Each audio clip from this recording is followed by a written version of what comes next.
Topic என்னன்னா measures of dispersion. சரி, measures of டிஸ்பர்ஷன்ல நிறைய டைப்ஸ் இருக்கு. Range, quartile deviation, average deviation, standard deviation எல்லாம் இருக்கு. நம்ம இப்ப அதுல என்ன பார்க்க போறோம்னா குவார்டைல் டீவியேஷன். சரி, quartile deviation.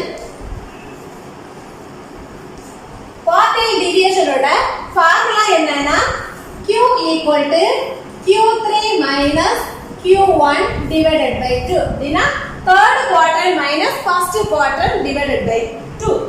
Q1 equal to N1 plus N by 4 minus M1 by F1 into C. Q3 equal to L3 plus 3N by 4 minus M3 divided by F3 into C.